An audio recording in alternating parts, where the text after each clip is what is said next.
"I'm not pretty," she whispered. The cowboy replied. "That's fine. I need honest, not fancy." Dry Creek, New Mexico Territory, late autumn, 1878. The dust never quite settled in Dry Creek. It clung to the boots of men, to the windows of shops, to the air itself, red and restless, like the hearts of those who came here chasing something lost or never found. The sun hung low, bleeding gold across a silent street, where every porch creaked with the weight of waiting. At the edge of town, the old overland stagecoach groaned to a halt, wheels crusted in clay. Its door opened slow, deliberate, as if time itself hesitated to step out. A slender boot touched the ground first, then the hem of a gray traveling dress. The woman who emerged was wrapped in modest fabric, her posture straight but uncertain. A lace veil covered her face from forehead to chin, anchored by the brim of a plain straw bonnet. She clutched a small carpetbag tightly in both hands, knuckles pale, fingers trembling. Tyler Carter stood a few yards away, waiting. He had worn his best shirt for the occasion, not new but clean. His hat was pressed down low, shadowing blue eyes that had seen more land than laughter in 35 years. In his hands, rough from rope and saddle, he held a simple bouquet of wild prairie daisies, awkwardly gathered, a few stems still dirt-streaked. Amanda Whitmore approached slowly. The hem of her dress stirred dust, her boots made soft crunching sounds against gravel, the kind that felt too loud in moments like this. The stagecoach driver tipped his hat, then climbed back up, cracking the reins. The horses pulled away, leaving only silence behind. Tyler stepped forward, heart tight in his chest. "Welcome to Dry Creek, Mrs. Carter." His voice was quiet, but steady. Not a man of many words, and yet these had been rehearsed in his mind for days, muttered into mirrors, to horses, into the morning wind. Amanda stopped. She gave the faintest nod. He looked at her hands first, gripping the bag like a lifeline, then at the veil, a shadow beneath the lace, no expression to read, only the slight rise and fall of her breath. "I can carry that for you," he offered gently, motioning to her bag. She shook her head, once, firm. He smiled, not offended. "All right," he said, clearing his throat. "Well, the wagon is this way." He turned, gestured toward the dirt path that curved past the general store and up toward the hills. Amanda followed, 3 paces behind. The veil fluttered faintly in the wind, like a curtain hiding not just her face, but the life she had left behind. They walked in silence. The sun dipped lower, shadows stretched longer. When they reached the wagon, a small, sturdy 2-seater, hitched to a single brown mare, Tyler placed the flowers down on the seat and turned to help her up. Amanda hesitated. Tyler extended his hand, palm up. She took it with gloved fingers, barely touching his skin. He lifted her gently, then climbed in beside her. He waited a moment. "I imagine it's a long way from Boston," he said. She nodded again. He turned toward her, meaning to say something, perhaps about the land, the weather, the house waiting on the hill, but the veil, gently swaying, held him. Something unspoken pressed between them. "May I?" he began, reaching slowly toward the edge of her veil. But before his fingers could graze the lace, Amanda flinched. She pulled back sharply, voice cracking like thin ice. "Don't, please. I'm not pretty." Tyler froze. Then his hand fell to his lap. He studied her a moment longer, and his voice, when it came, was soft, reverent. "That's fine," he said. "I need honest, not fancy." Amanda looked at him through the veil. For a moment, neither of them moved. The horse snorted gently.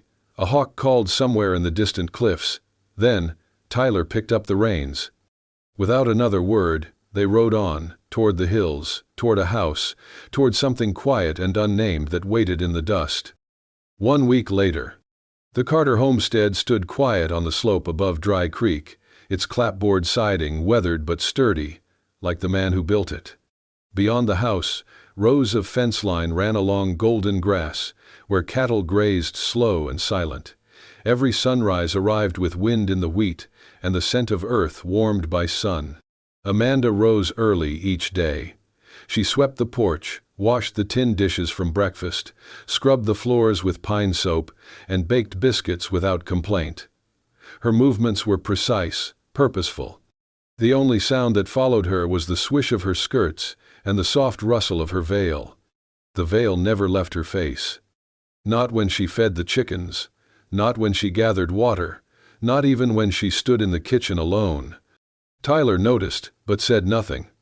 Each morning, before she stepped out the door, she found a small, steaming tin cup waiting on the porch rail.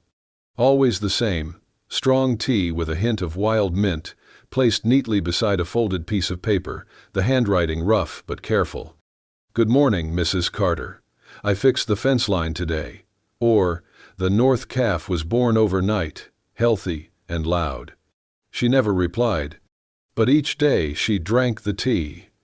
Inside, she kept the notes in a drawer by the stove, bundled together with a faded blue ribbon that had once been part of her traveling dress. Tyler spent his days with the land. He mended fences, cleaned stalls, patched the roof where winter had chewed through the shingles. He spoke to her politely, briefly, asking only about supplies, never about her past, never about the veil. In town, the whispers began. "They say she won't even let him look at her. Must be something real awful under that lace. Mail order brides, you get what you pay for." At the general store, one man snorted, loud enough to hear. Carter's wife got herself a face like sin and a tongue like silence. Tyler, who stood at the counter paying for flour, did not look up. He gathered his items, tipped his hat, and said quietly, "She does not need to be beautiful to be good." The storekeeper blinked. The room fell still. He walked out without another word. That night, Amanda stood by the window, watching the last light bleed across the hills. Her hands held a folded apron, clean and warm from the stove. Behind her, Tyler stepped in through the back door, boots muddy, shoulders tired. He paused when he saw her silhouette, thin and still against the dusk. He said nothing, just removed his hat and left it on the peg. She turned her head slightly toward him. "I made stew," she said softly through the veil. "Thank you," he answered. "Smells better than anything I ate all year." They sat at opposite ends of the table. He did not stare. She did not hide her voice. As he chewed, she noticed something.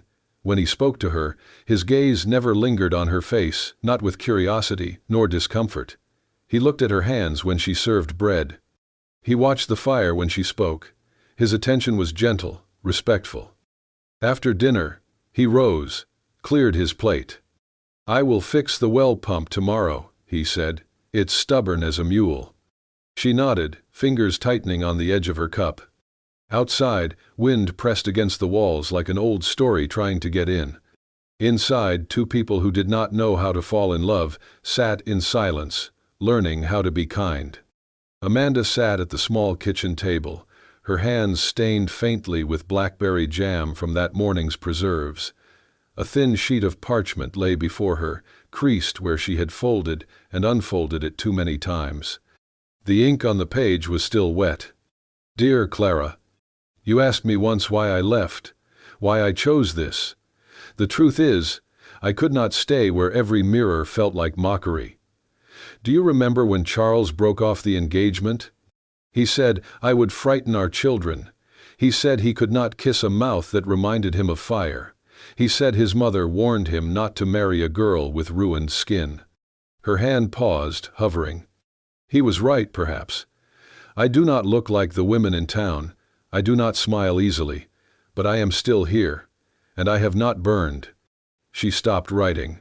The quill trembled in her fingers. Slowly, she folded the letter, tucked it into the pocket of her apron, and stood. She would not send it. Outside, the sun cast long shadows across the barnyard. Tyler was on the porch, seated in his usual chair, whittling a piece of cedar. His shirt sleeves were rolled up, forearms dusted with sawdust and sweat. He looked like someone carved from earth and time, quiet, solid, and alone. Amanda watched him from the doorway for a moment before stepping back into the house.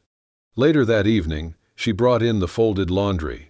As she passed the parlor, she saw the door slightly ajar. Candlelight flickered against the wall. She paused. Tyler was seated at the small writing desk near the window, a wooden box open before him. Inside were only a few items: a black ribbon, a dried yellow flower, and a single photograph. Amanda stood still, her breath shallow. Tyler did not notice her at first. He was staring at the photograph in his hand, a woman, lovely and smiling, with hair pinned neatly behind her ears. Amanda stepped lightly, meaning to pass unnoticed. But Tyler spoke without turning. "She was beautiful," he said, voice low and thoughtful. Amanda froze. Tyler continued, not lifting his gaze. "Everyone said so, and she knew it. But she lied to me." Amanda's voice came hesitant. "About what?" He exhaled slowly. "About who she was, about what she wanted. She married a cowboy but dreamed of city lights. She said she loved the land, but she hated the quiet. Hated me, eventually." Amanda stepped closer. The lace of her veil caught the candle's glow. "She left?" she asked softly. He finally looked up, his eyes tired but open. "One morning, she just rode away. No goodbye." Amanda's hands twisted around the hem of her apron. "I am sorry." He shook his head. "It was years ago, but it taught me something." She waited. He looked at her, not at the veil but through it. "I do not need perfect," he said. "I do not even need kind all the time. I just need true. I find." Amanda swallowed, her voice barely audible. "What if I am not?" He blinked. "Not what?" She lowered her gaze. "What if I am not true? What if I disappoint you?" Tyler stood slowly, walked toward her. Stopped just close enough to speak softly. "I am not afraid of disappointment, Amanda." She met his eyes. He added quietly, "I'm afraid of lies, not scars." And in that moment, with a veil between them and the weight of two pasts hanging heavy in the air, something fragile passed between their hearts, a trust born not of promises, but of pain. The wind came without warning, howling down from the north like a beast loosed from the mountains. Trees bowed, dust rose, chickens scattered. Amanda stood at the kitchen window, eyes narrowed at the dark sky tumbling overhead. A sharp crack split the air.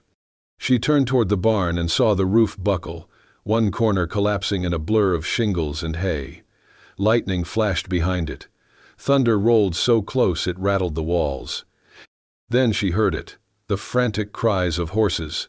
She grabbed her shawl, tied it tight around her head, veil tucked underneath, and bolted out the door. Her boots slipped in mud as rain hammered down, but she pressed forward, skirts dragging heavy behind her. Inside the barn, the mares kicked and twisted in their stalls, their eyes wide with fear. Amanda flung the gates open, trying to soothe them with a voice nearly drowned by the storm. "It's all right," she called. "Easy now, I'm here, I've got you." One of the horses reared. Amanda ducked, slipped in the straw, and fell hard. Her shoulder struck a beam, and her veil caught on a nail, tearing down the middle. She gasped, not from the fall but from the cold air suddenly touching her skin, her cheek, her neck, the long pale scar that curved like a river of ash. She scrambled up, one hand pressed to her face, trying to hold the veil together with muddy fingers. Footsteps thundered behind her. "Amanda!" Tyler's voice, urgent, strained. He rushed in, soaked to the bone, eyes searching until they found her crouched by the stall.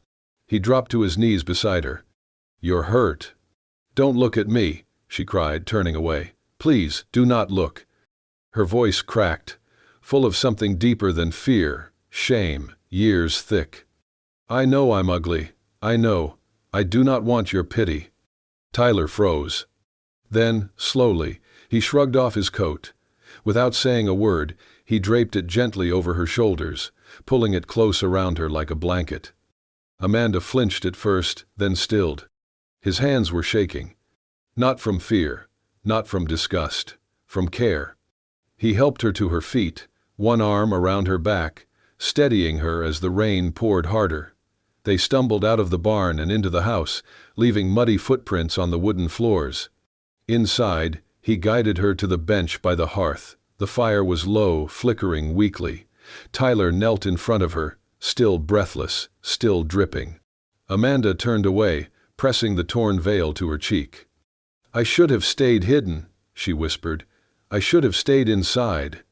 Tyler reached out, tentative, careful, and took her hand in his. It trembled in his grip. "You think I care about a scar?" he said, voice low. She said nothing. He squeezed her hand gently. "You think I came all this way, married a stranger, because I was looking for a perfect smile?" Still silence. "I have lived through drought, through nights colder than stone, through the sound of my own name echoing with no one to answer. And you—" He paused, eyes soft. "You ran into a falling barn to save animals that are not even yours yet. You fell, bled, stood back up. You are more courage than I ever carried in my whole damn body." She looked at him then, really looked. Rain still drummed against the windows. Somewhere outside, the barn moaned with wind. Tyler raised his hand slowly and brushed a streak of mud from her cheek. His touch was light, reverent, not afraid, not repulsed. He did not stare, he did not flinch. "I love how you fight," he said. "I love how you care. I love the truth in you." Amanda blinked hard. No one had ever said love to her and meant it to mean this. She looked down, hands clutching his coat around her. He rose without another word, tossed another log onto the fire, and sat beside her, close, but not pressing. She stayed still.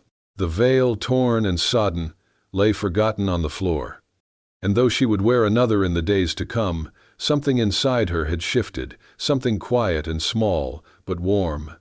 For the first time she believed maybe love could begin even where beauty never had. The sun had barely risen when the first whispers began. By midday, they spread like wildfire through the post office, the general store, the saloon.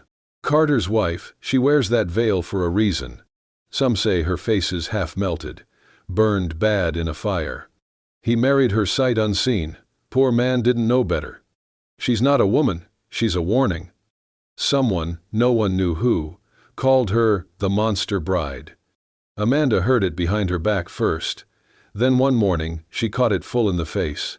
She had gone to the mercantile alone. Tyler was mending a fence. She needed flour. Her veil fluttered in the breeze as she walked past the porch where two women and an old man played checkers. One of them, Mrs. Pike, sour-mouthed widow with too much time, leaned in as Amanda passed and muttered loud enough for the board to hear. "Well, I suppose if I looked like that, I'd wear a curtain too." Laughter, low and mean. Amanda froze mid-step, then walked on, spine stiff, hands clenched at her sides. She paid for her things, in silence. By the time she returned to the homestead, her hands shook too much to cook dinner. That night, Tyler returned to a quiet house. The hearth was cold, the table unset. He found only a folded piece of paper, resting where her cup of tea should have been. "I wanted to be enough. I guess I never will." His chest tightened. He dropped the note, grabbed his coat, and rode out before the sun fully vanished. He searched the town first. Nothing.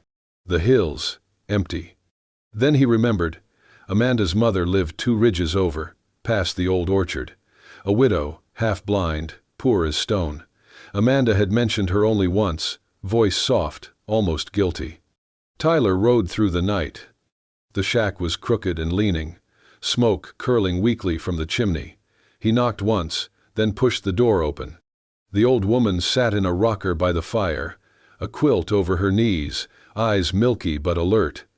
"You're the husband," she rasped, not unkindly. "She's in the back, been crying, said she didn't belong." Tyler removed his hat. I need to speak with her." The woman held up a hand, stopping him. "Let her rest, she's been carrying too much." She gestured to a chair. He sat. The woman leaned forward, her voice rough but steady. "You want to know what gave her that scar?" Tyler didn't answer. just looked down at his hands.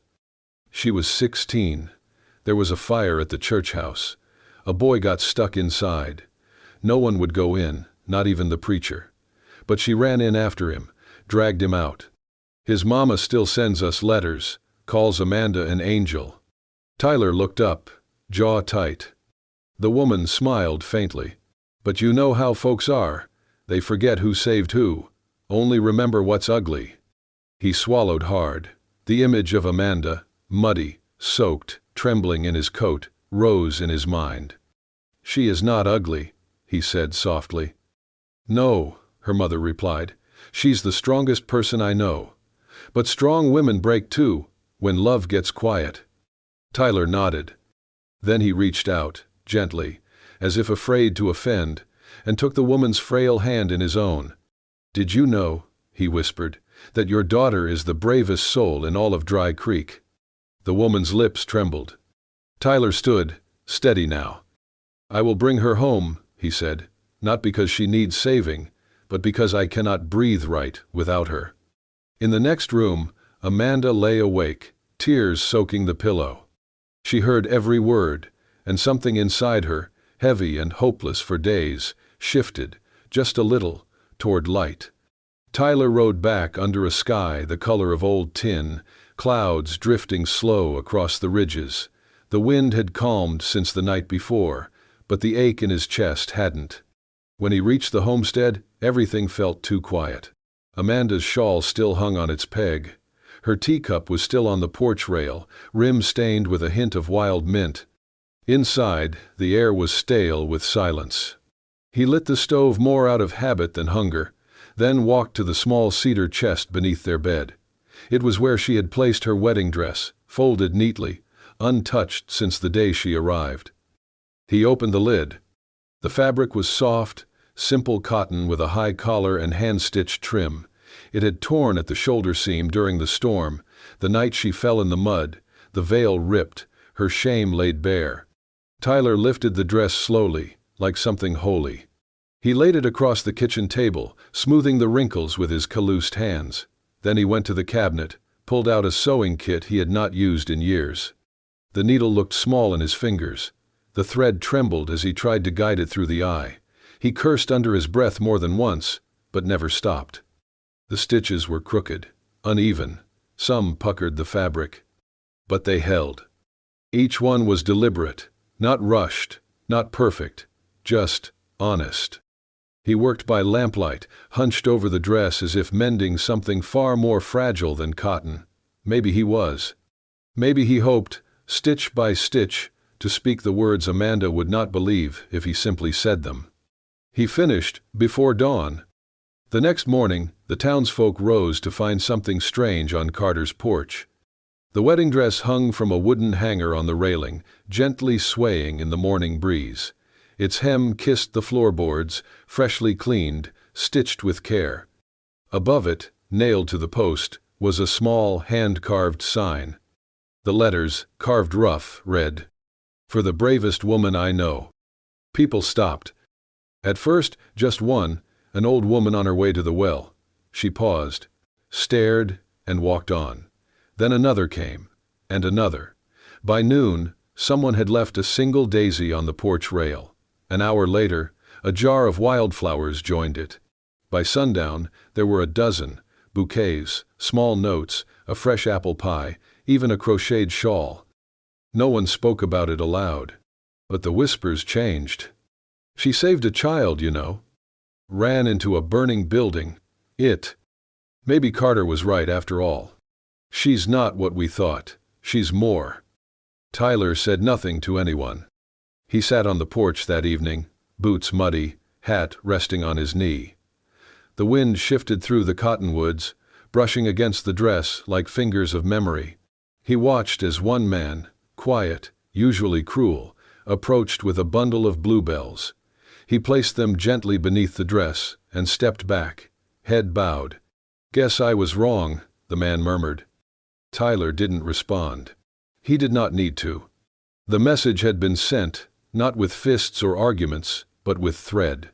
With crooked stitches, and one small sign carved by a man who had never learned poetry, but understood what it meant to honor someone with his hands.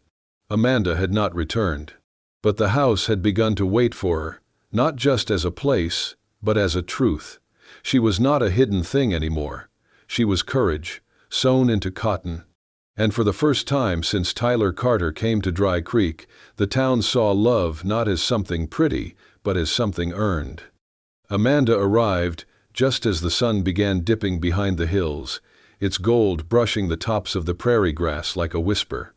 Her boots crunched over the gravel path leading to the house, now strangely still, wrapped in the hush that comes before something sacred. She had not planned to return that day. In truth, she had not planned anything since fleeing. But something, the wind, the ache in her chest, her mother's silent nod, had carried her back. When the homestead came into view, she stopped in her tracks. The wedding dress. It hung from the porch rail, swaying gently in the breeze, its once torn shoulder now crudely but lovingly mended. Beneath it lay bundles of wildflowers, fresh fruit in jars, and folded cloths, all left by strangers who once stared at her veil with suspicion. Above the dress, carved into a plank of wood, were words that reached straight into her bones. "For the bravest woman I know." Her breath caught. A hand flew to her mouth as tears welled, blurring the words into golden streaks. She walked the last step slowly, her heart trembling in a way it had not in years. The veil fluttered at her sides, barely held now by a pin behind her ear. Tyler was already there. He stood by the fence, hands loose at his sides, not moving, not speaking. He had seen her approach from the road but had made no gesture. He did not walk to her. He did not smile. He waited. Amanda turned to him, throat tight. Her voice, when it came, cracked with all she had carried. "Why?" she asked. "Why did you do all this?" Her eyes searched his, desperate for something she could not name. He took a step forward, then stopped, no closer than he had to be. "Because I do not need beautiful," he said. "I do not need perfect. I do not need fancy words or smooth skin or a face the world admires." He let the silence hold a moment, firm and gentle. "I need real.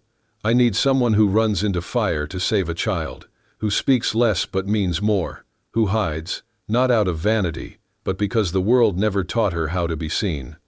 Amanda looked at the dress again, then at the man who had sewn it. Tyler's voice softened. "And you, Amanda Whitmore, you are the realest person I have ever known." Her fingers rose slowly. They found the edge of her veil, the last shield between them, and hesitated. Tyler did not urge her. His eyes stayed steady. His feet stayed planted. Amanda closed her eyes. And then, with a breath she had been holding since the day she left home at 16, she pulled the veil from her face. The wind caught it, lifted it briefly, then dropped it gently onto the porch boards. Her scar, now pale but unmistakable, curved from beneath her ear down to the edge of her jaw. Her skin bore its story openly. Tyler looked at her, only her.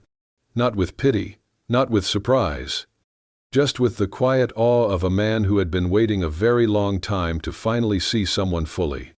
Amanda stood barefaced in the golden light, tears sliding freely down her cheeks. And for the first time, she was not afraid to be looked at. The sky that evening was the kind of blue that artists try to paint but never quite get right.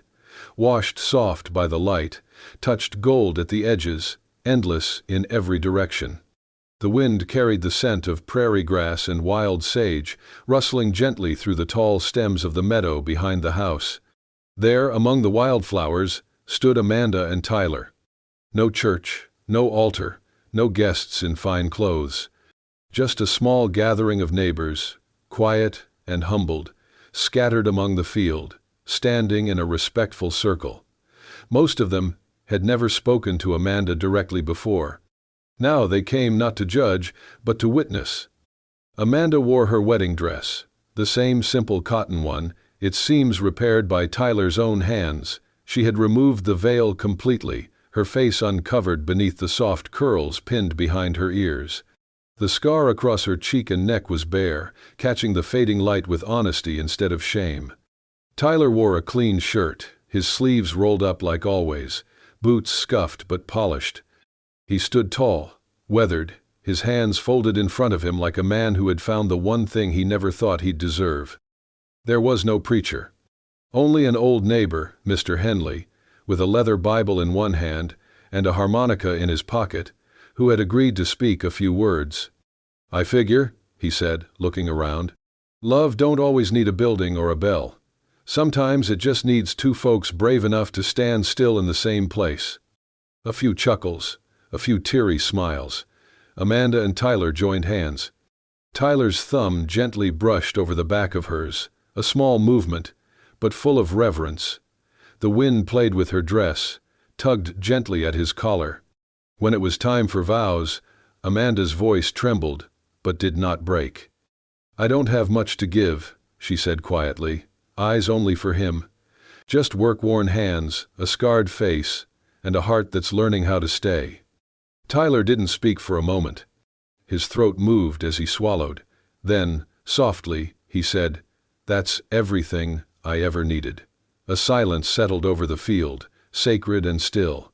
Amanda took a half-step closer, her voice almost a whisper. "I'm still not pretty." Tyler looked at her, the corner of his mouth lifting into the gentlest smile. "That's fine," he said. "I need honest, not fancy." He lifted one hand and placed it softly against her cheek, his thumb resting just beside the scar. Then he leaned in and pressed a kiss to her forehead, right where the mark began. Gasps were heard from some in the crowd, not from shock, but from something like awe. There were no rings. Just hands held tight, just vows spoken true, just the sound of wildflowers brushing against boots, and a harmonica beginning to play a slow, tender tune as Mr. Henley stood back and gave them space. Tyler and Amanda stood together, sunlight kissing their shoulders, the wind tossing the ends of her dress in little loops of joy. They did not need music. The land sang for them. From a distance, it would have looked like nothing, just two figures in a field, a patch of white dress, a few scattered people. But if someone had stood there with a camera, if a lens had panned slowly outward, the frame would have filled with gold, light, and dust hanging like halos in the air, and love, quiet, unwavering, settling over them like a second skin. And if there had been a voice, a narrator to end the tale, it might have said, "Out here in the West, beauty fades with the sun and wind, but truth, and the courage to love with open eyes, endures."